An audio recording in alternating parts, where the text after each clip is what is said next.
Aujourd'hui, armés de ce que l'on a appris, nous irons plonger nos yeux dans les plus petits et les plus gros, les plus calmes et les plus tempétueux de ces trous, ces astres noirs, ces gouffres, ces entonnoirs, dont tout le monde a entendu parler, mais que personne ne verra jamais, tout du moins directement.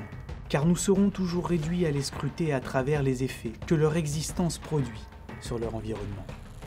Ces corps d'une obscurité absolue, pouvant tout ingurgiter et retenir, y compris la lumière, ont été imaginés dès le XVIIIe siècle, puis prédits et décrits en détail par la relativité générale, avant d'être découverts en grande quantité dans l'univers.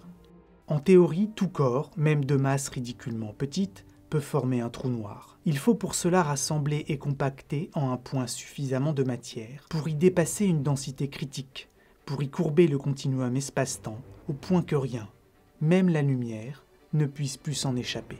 Ainsi, vous pourriez obtenir un trou noir en compressant la totalité de la matière de notre planète dans un volume de l'ordre d'une petite bille, la masse totale du Soleil dans une sphère d'environ 3 km de rayon, ou en comprimant l'intégralité de votre corps dans un volume de l'ordre d'un 10 milliardième de celui d'un proton. À chaque fois, vous obtiendriez un trou noir.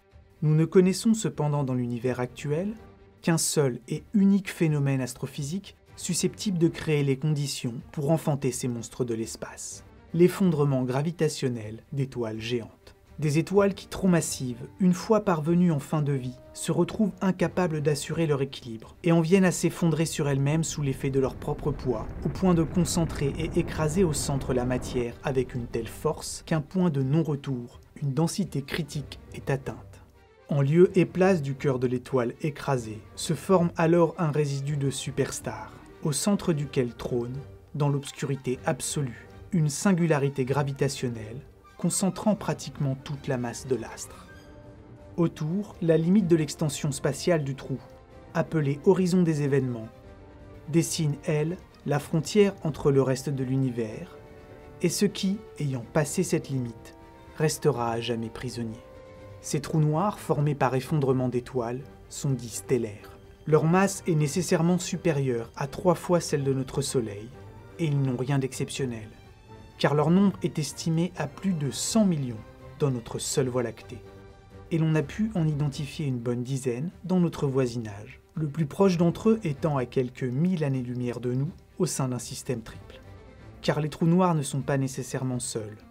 Il leur arrive d'avoir comme compagne une étoile, ou encore d'orbiter les uns autour des autres. En 2015, la fusion de 2 trous noirs stellaires, pesant chacun quelques 30 masses solaires, fit vibrer l'espace en émettant des ondes gravitationnelles, dont on a pu détecter le passage sur Terre. On a tendance à se représenter mentalement ces astres parfaitement opaques comme de petits trous de dimension exiguës et compacts, sauf que leur taille, la limite du noir absolu est totale, et qui correspond au rayon de l'horizon des événements, est proportionnelle à leur masse. Et vu que celle-ci peut être énorme, les trous noirs ne sont pas nécessairement petits. Les plus légers d'entre eux, qui concentrent la masse de quelques 3 soleils, dans une sphère de près de 18 km de diamètre, le sont effectivement. Mais l'on trouve dans le cosmos des trous noirs dits intermédiaires, qui, avec leur masse de quelques milliers de fois celle de notre Soleil, possèdent des dimensions qui commencent à être conséquentes.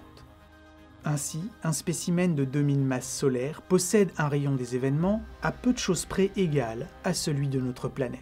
À 24 000 masses solaires, sa taille sera de l'ordre de celle de Jupiter. Quant à ceux qui sont encore 10 fois plus lourds, ils sont aussi volumineux que notre étoile. L'origine précise de ces monstres de l'espace reste encore débattue. Sont-ils devenus si massifs en ingurgitant des nuages de gaz et de poussière, des étoiles, en fusionnant avec d'autres trous noirs, et ce continuellement sur des milliards d'années? Ou se sont-ils formés à partir de l'effondrement d'hypothétiques étoiles de plusieurs milliers de masses solaires, au tout début de l'histoire de notre univers? La question reste ouverte, tout comme celle de la formation des trous noirs dits supermassifs, qui, comme leur nom le suggère, possèdent des masses démentielles de plusieurs millions à plusieurs milliards de fois celles de notre Soleil. Ces titans sombres ont certainement fortement contribué à donner à nos galaxies leur forme et seront parmi les derniers objets à disparaître du cosmos. Les plus imposants d'entre eux peuvent atteindre des dimensions proprement astronomiques, en concentrant la masse d'une petite galaxie dans un volume de l'ordre de celui de notre système solaire. Ainsi, le trou noir Holmberg 15A dont la masse est estimée à 40 milliards de fois celle de notre étoile, mesure 118 milliards de kilomètres de rayon, soit 20 fois la distance moyenne du Soleil à Pluton. Ces monstres supermassifs nous rappellent qu'aussi bizarre que cela puisse paraître, tous les trous noirs ne sont pas extraordinairement denses. Même si les plus légers que l'on connaisse, avec leurs quelques 3 masses solaires, ont une densité moyenne de près de 2 milliards de tonnes par centimètre cube. Un trou noir de quelques 130 millions de masses solaires a lui une densité moyenne voisine de celle de l'eau. Quant au plus lourd jamais observé, avec sa masse 66 milliards de fois supérieure à celle de notre Soleil, il possède une densité moyenne bien inférieure à celle de l'air. Ici aussi, l'origine précise des processus qui ont permis à ces trous noirs supermassifs de se former reste encore en grande partie enveloppée de mystère. Ont-ils acquis leur masse positivement énorme en grossissant démesurément au fil du temps, en cannibalisant tout ce qui a pu tomber dedans? Ou découle-t-il de la coalition d'hypothétiques trous noirs primordiaux ou intermédiaires? Ou peut-être sont-ils les résidus d'effondrement gravitationnel d'amas stellaires géants? On ne sait pas précisément. Toujours est-il que l'on pense que le centre de chaque galaxie héberge en son cœur un monstre de ce type, et celui de notre Voie lactée ne fait pas exception. On y trouve Sagittarius A, un trou noir galactique concentrant près d'1 millième de la masse du bulbe central, et dont la présence nous est révélée par la distribution des mouvements anormalement rapides d'étoiles tournant apparemment autour de rien. On a ainsi pu observer dans notre centre galactique des étoiles dont la révolution s'articule autour d'un gouffre invisible, un point pivot. Certaines, en accélérant leur course en direction du centre, peuvent acquérir lorsqu'elles passent au plus près de Sagittarius A des vitesses considérables, au point où l'on a pu identifier dans notre galaxie une étoile littéralement en train de la quitter. On pense que cette dernière, après être passée au plus près du trou noir supermassif, s'est vue comme par effet fronde conférer une vitesse suffisante pour pouvoir s'échapper de l'attraction gravitationnelle de la Voie lactée, pour finir à terme par partir errer seule dans l'espace. Le suivi et l'étude de ce grand balai cosmique de trajectoires perturbées a permis d'estimer la masse de Sagittarius A à quelques 4,3 millions de masses solaires, pour un rayon 17 fois plus grand que celui de notre Soleil. Ainsi qu'ils soient supermassifs ou stellaires, les trous noirs peuvent se révéler à nous de par leur influence et l'emprise gravitationnelle qu'ils peuvent exercer sur des astres parfois situés à plusieurs années-lumière d'eux. Au gré des variétés de configurations orbitales, les plus imposants peuvent même, lorsque des étoiles s'en approchent, leur arracher une partie de leur enveloppe externe, qui laisse alors dans le sillage du mouvement de l'étoile d'immenses traînées de gaz brûlant. Et lorsque certaines d'entre elles s'aventurent de trop près, elles peuvent même être déchiquetées et disloquées par les puissants effets de marée s'exerçant à proximité de l'orbite noire et sans fond. Et puis, en drainant la matière présente dans leur voisinage proche, en ingurgitant des soleils ou de vastes nuages de gaz et de poussière, les trous noirs se révèlent aussi à nous car ils se mettent indirectement à briller. Comme ici, dans un système binaire serré, dans lequel un trou noir et une étoile orbitent l'un autour de l'autre. On y voit une partie des couches externes de l'astre être arrachée par la dangereuse proximité de son mystérieux compagnon, devenu actif et dans un sens visible par la matière qui, en plongeant dans sa direction, le ceinture d'un disque extrêmement lumineux. Cet anneau d'accrétion qui forme souvent un tore épais et opaque est rendu incandescent par la forte accélération de la matière siphonnée, qui vient comme s'enrouler autour du trou dans un mouvement de spirale accélérée. La vitesse de ces flots de matière s'accentue d'autant plus que les trous noirs eux-mêmes tournent, en entraînant avec eux, dans une danse qu'il est impossible de refuser, tout ce qui s'en approche de trop près. Car un trou noir en rotation, les seuls qui existent dans l'univers, ne tournent pas dans l'espace comme le ferait une toupie sur une table. Dans le sens de leur mouvement, ils déforment et entraînent avec eux la géométrie de l'espace-temps, avec une intensité qui diminue à mesure que l'on s'éloigne de l'horizon des événements. Si bien que dans le sens de la rotation, la matière happée et siphonnée est inévitablement entraînée, embarquée dans un mouvement tourbillonnaire, comme par la force d'un courant. On a pu ainsi identifier la présence dans le cosmos de trous noirs dont la surface tourne, pratiquement à la vitesse de la lumière. Dans ces disques d'accrétion, les effets de turbulence produisent une friction continue sur les gaz et les particules, qui y sont transformés en une soupe plasmatique portée à des températures infernales, allant de quelques dizaines de milliers de degrés, aux limites extérieures de l'anneau, à plus de 10 millions près du centre pour les trous noirs de masse stellaire.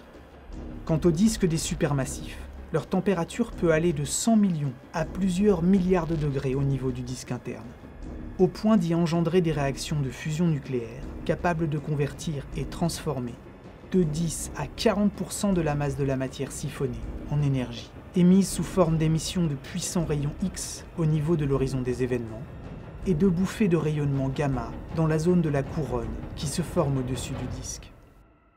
Du fait de l'intensité de ces transformations, la luminosité totale de la bouillie plasmatique peut dépasser de plusieurs millions de fois celle de notre Soleil. Parallèlement, la rotation à grande vitesse de la matière siphonnée et ionisée par la friction peut ici donner naissance à un intense champ magnétique, dont l'activité peut engendrer la formation, au niveau des pôles, le long de l'axe de rotation du trou noir, de jets bipolaires de plasma supersonique.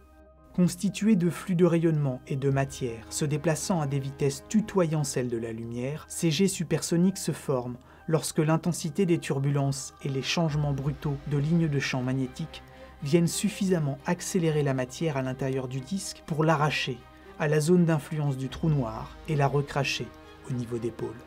Lorsque de tels phénomènes se déroulent à l'échelle de trous noirs supermassifs, ils donnent naissance à ce que l'on appelle un quasar, un noyau galactique extrêmement actif, le phénomène astrophysique le plus intensément énergétique de l'univers connu. On a pu identifier des quasars 100 fois plus lumineux à eux seuls que l'ensemble des étoiles de notre galaxie. Et si vous mettiez le plus brillant d'entre eux à 27 000 années-lumière de la Terre, au centre de notre Voie lactée, il brillerait pour nous 10 fois plus intensément que la pleine Lune. L'extrême activité des quasars, tout comme des trous noirs stellaires actifs, résulte de la friction démentielle que subissent les gaz et les poussières du disque d'accrétion. À la différence qu'ici l'ampleur des distances et les quantités de matière mises en jeu peuvent être délirantes. Pour prendre la démesure du phénomène, songez qu'en moyenne, un trou noir supermassif actif engloutit entre 10 à 4000 masses solaires de matière chaque année, au point où les disques d'accrétion de ces derniers peuvent atteindre plusieurs dizaines, voire centaines d'années-lumière de diamètre. Exceptionnellement, la température électronique de jets bipolaires de quasars a pu être mesurée à 10 000 milliards de degrés, soit une température 1 million de fois plus élevée que celle régnant au cœur de notre Soleil. À elles seules, les gerbes de plasma bipolaire produites par ces trous noirs extrêmement agités peuvent éjecter l'équivalent de plusieurs dizaines de masses solaires par jour, jusqu'à des centaines, voire des dizaines de milliers d'années-lumière de distance.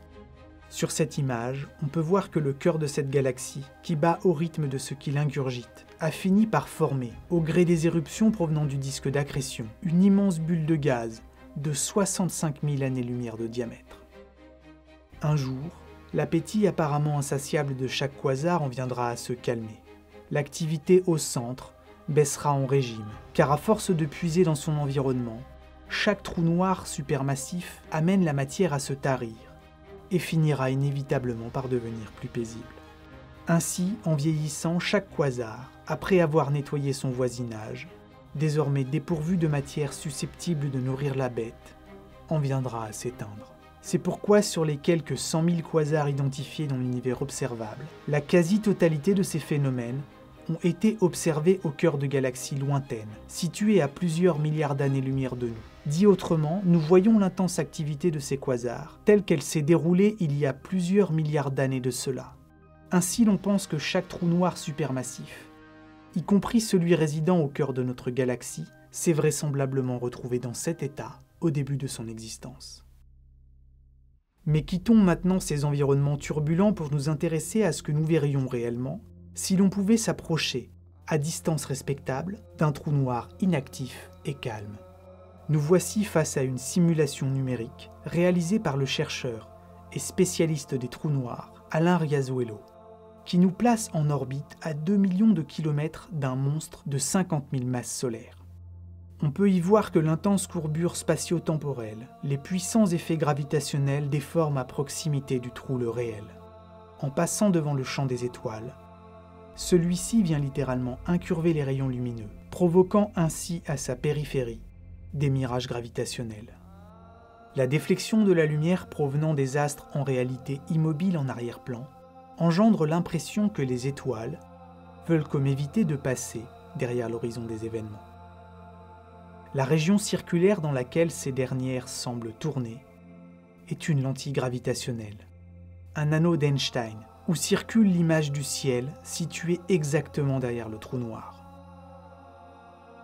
qui dévie tellement les rayons lumineux qu'ils ne cachent pratiquement rien. Et l'on arrive presque toujours à voir, déformé, ce qui est situé exactement de l'autre côté. La déviation de la lumière provoque aussi ici des effets étranges.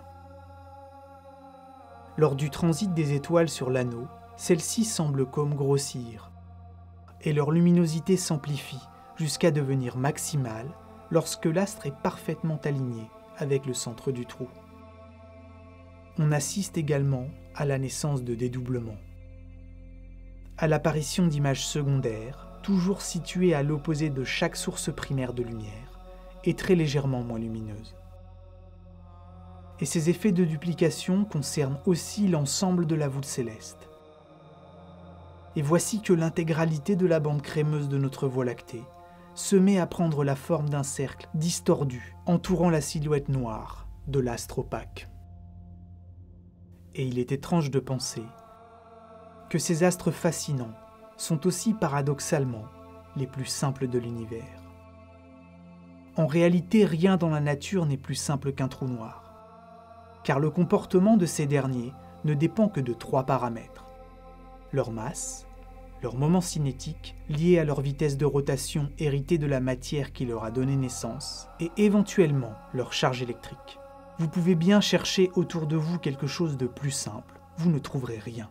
Ces astres noirs se caractérisent par un minimum. Et pourtant, cette apparente simplicité les enveloppe d'un épais mystère et challenge les plus grands esprits humains.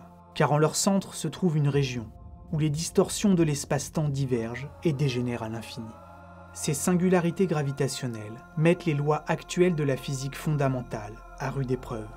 Elles se comportent pour elles comme une limite indépassable, un défi que l'on peine à traiter et face auquel nos connaissances s'effondrent. C'est le néant, ou plutôt l'inconnu des infinis profonds. Et de ce fait, ces gouffres béants, ayant comme creusé à jamais l'espace et le temps, sont aussi des laboratoires qui galvanisent les esprits et les théories.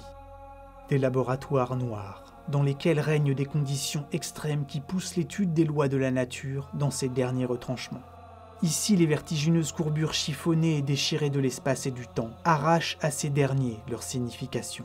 Les dimensions perdent leur caractère continu. Ceux qui les étudient le sens de la réalité et la matière, si tant est qu'elle existe encore, ses propriétés. Et pour pouvoir s'aventurer plus loin, il faudrait disposer d'une théorie dite de la gravité quantique. Une théorie à même de réconcilier l'étude de l'infiniment grand et de l'infiniment petit, capable d'unifier la relativité générale et la physique quantique. Or pour l'heure, aucune physique, même théorique, n'est arrivée à combler le vide qui entoure la question des singularités. Peut-être un jour trouverons-nous là une clé pour accéder à d'autres secrets, pour ouvrir une boîte noire, non pas de Pandore, mais peut-être au trésor. Songez que dans les trous noirs se love l'une des grandes énigmes irrésolues de la physique moderne, celle du paradoxe de l'information. Car chaque trou noir est aussi un trou de mémoire, qui ne garde aucun souvenir de ce qu'il a absorbé, étant donné que tout ce qui y tombe, dans l'oubli. Il est par exemple absolument impossible de déterminer a posteriori, et avec certitude, si cet astre noir s'est formé à partir d'une étoile géante, ou d'un nombre incommensurable de vieilles télés compressées. Autrement dit, la nature est l'origine de la matière et de l'énergie qui ont contribué à le former. Toute information absorbée par un trou noir est perdue à jamais, violant par là même le sacro-saint second principe de la thermodynamique. Rentrer dans les détails de ces notions d'ordre et d'entropie, c'est risquer de laisser au fond de nos crânes un arrière-goût délicieux de trous béants, posant beaucoup plus de questions qu'ils n'apportent de réponses, mais aussi d'ouvrir les vannes d'extraordinaires sources de fantasmes. Entourent ces puits d'épais mystères opaques, denses et sombres, pliant autour d'eux le néant, l'espace, le temps et les ombres, pour faire de ces soleils éteints qui s'effondreraient en créant un passage entre un monde qui meurt et l'autre renaissant.